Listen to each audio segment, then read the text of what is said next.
ჩემო ძვირფასებო, მინდა გავაკეთო ასეთი გაშლა იმ ურთიერთობაზე, რომელ ურთიერთობაში ამჟამად იმყოფებით. იფიქრეთ პარტნიორზე და ვნახოთ რა გაკლიათ ამ ურთიერთობაში, ხო? როგორ ხედავთ თქვენ ამ ურთიერთობას, როგორ ხედავს თქვენი პარტნიორი ამ ურთიერთობას თქვენთან და შემდეგ ვიკითხოთ ასე ვთქვათ, რჩევა თქვენთვის, ხო, როგორ უნდა მოიქცეთ და ვნახოთ მას რა გაკლიათ ამ ურთიერთობაში. უпроსტად ჯერ დავიწყოთ, პირველი კითხვა იყოს, თქვენ როგორ ხედავთ ამ ურთიერთობას და ბოლოს მივიდეთ მაგ კითხვაზე. თქვენ როგორ ხედავთ ამ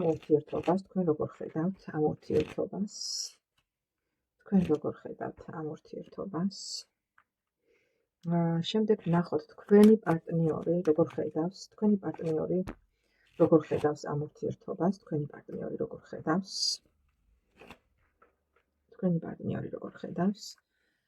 და შემდეგ იყოს რა გაკლიათ ამ ურთიერთობაში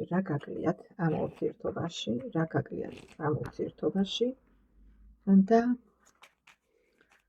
ბოლო კითხვა რჩევა თქვენთვის, აქეთ დავდოთ რჩევა თქვენთვის, მაშასე.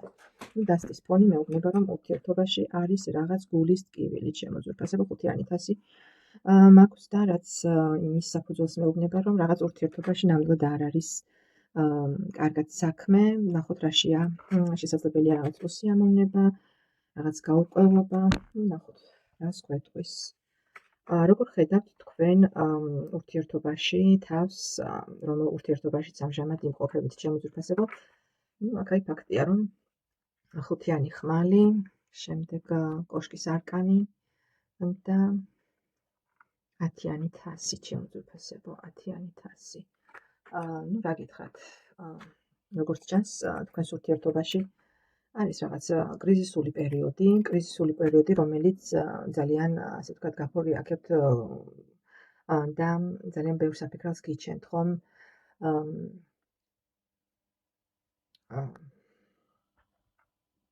გრძნობთ და ხვდებით, რომ სიტუაცია არ არის მარტივი, თითქოს შესაძლებელია რაღაც გქონდეთ კონფლიქტური სიტუაცია ოჯახში, ურთიერთობაში, ერთი სიტყვით. და სწორედ ეს რაღაც იმედგაცრუებას გრძნობთ, გულგატეხილობას, დამარცხების, ასე ვთქვათ, განცდა გაქვთ იმის, რომ ყველაფერი დაკარგეთ, ხო?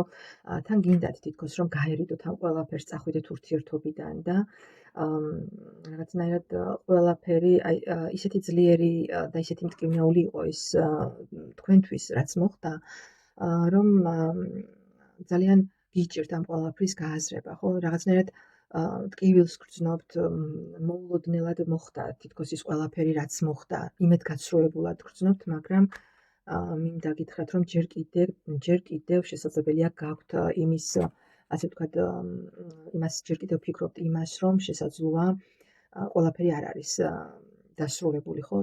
ოცნებობთ მაინც იმაზე, რომ გქონდეთ მიუხედავად ამ ყველაფრისა, ურთიერთობა აღდგეს, განახლდეს და ბედნიერი ოჯახი გქონდეთ, ბედნიერი, ასე ვთქვათ, ურთიერთობა, ხო? ურთიერთობაში გქონდეთ ჰარმონია და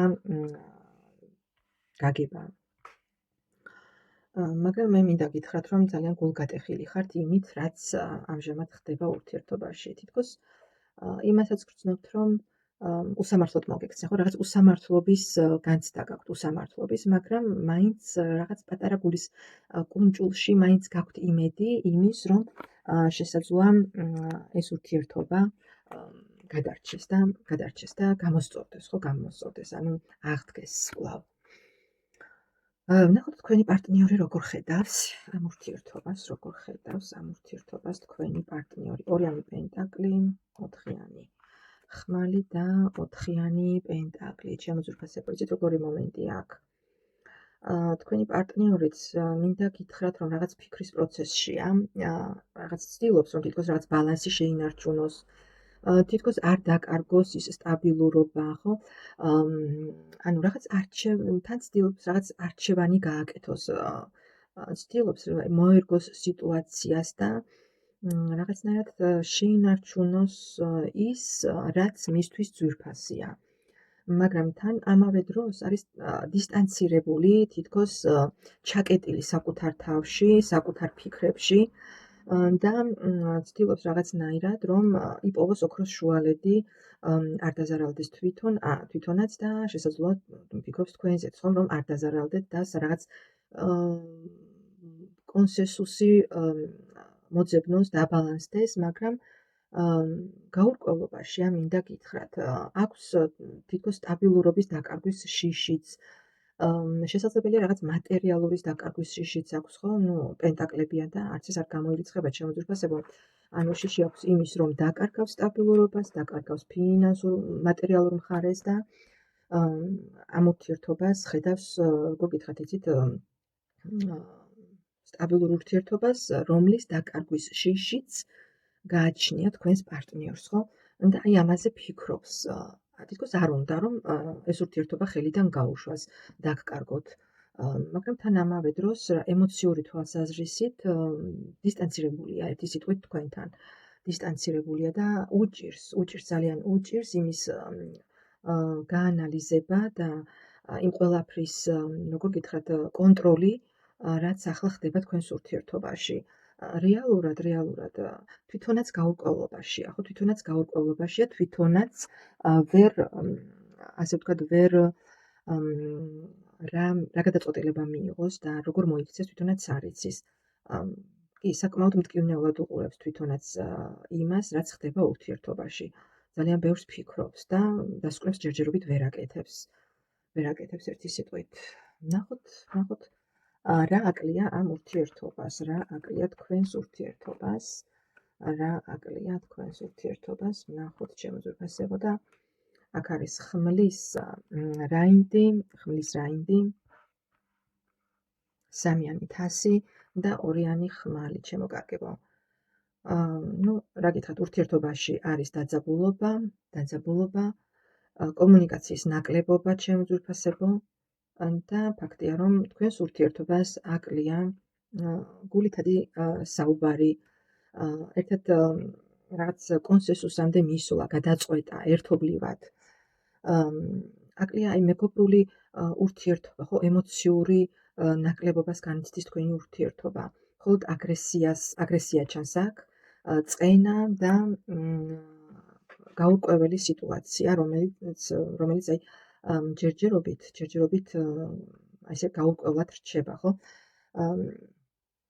რა გითხრათ, იცით, თქვენს ურთიერთობას ფაქტია, რომ თითქოს ნელ-ნელა ქრება ის გრძნობა, რაც იყო და ამის გამო ორივე მხარეს გაქვთ სერიოზული რაღაც გულის წყვეტა ურთიერთობაში, ფონი ამას აჩვენებს.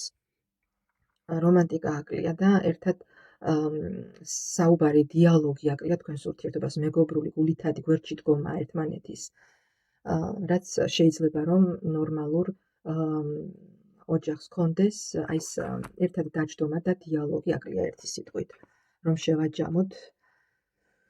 ასევე შესაძლებელია, მაგრამ არა აუცილებელი, ზოგიერთთან იქნება, რომ შესაძლებელია ურთიერთობაში იყოს ჩარეული მესამე პირი, არ არის აუცილებელი, რომ ეს იყოს რომანტიული რაღაც სასიყვარულო, ხო? შესაძლებელია იყოს მესამე პირი, ან სამეგობროდან, სანაცნობოდან, სანათესაოდან, ოჯახიდან, ვინც შეიძლება ითქვას, რომ ოჯახში ერევა და აი ეს ჩარევაც ძალიან მოქმედებს ამ ყველაფერზე, რომ სიტუაცია შეიძლება ითქვას არ ლაგდება და არავინ არ იღებს ერთი სიტყვით გადაწყვეტილებას და ყველაფერი გაჩერებულ მდგომარეობაში რჩება, ჩემო ძვირფასებო. ერთი სიტყვით თქვენს ურთიერთობას აკლია ემოცია, დიალოგი, მეგობრული და კომპრომისებზე წასვლა აკლია ერთი სიტყვით. ყველაფერი არის გაჩერებულ მდგომარეობაში. გულწრფელი დიალოგი აკლია ერთი სიტყვით და შესაძლებელია რაღაც აზრთა სხვადასხვაობა გაქვთ, სხვადასხვა შეხედულებები და თითქოს ერთმანეთს უყურებთ, ხო, ორივე მხარე, რომელი მიიღებს, რომელი გადადგავს პირველ ნაბიჯს, მაგრამ საბოლოოდ ამ მომენტისთვის სიტუაცია არის გაჩერებული და ისე სტაგნაციურ სიტუაციაში, რომ სასიკეთო ნიშნები ჯერჯერობით არ ჩანს აქ. ნახოთ, მოდი რჩება. რა არის რჩება? შევ არის სამართლიანობის არკანი. რას გეუბნებათ იუსტიციის არკანი, ჩემო ძვირფასებო? იყავით ობიექტური, სამართლიანი, პირველ რიგში საკუთარ თავთან და ასევე გარშემო მყოფებთან, ასევე შეინარჩუნეთ, რაც არ უნდა რთული იყოს, ხო, წონასწორობა, ბალანსი. გამოხვალთ მდგომარეობიდან, ემოციურად, ხო? შეინარჩუნეთ ბალანსი და ყველაფერს შეხედეთ ცხადად და მიქნებით iluzიაში, ხო?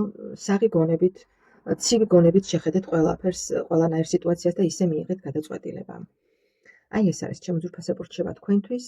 მე მადლობას მოგახსენებთ, ძალიან მაინტერესებს როგორ რეზონირდა თქვენთან. გამომეხმაურეთ, დამიტოვეთ კომენტარები, მადლობა და ნახვამდის.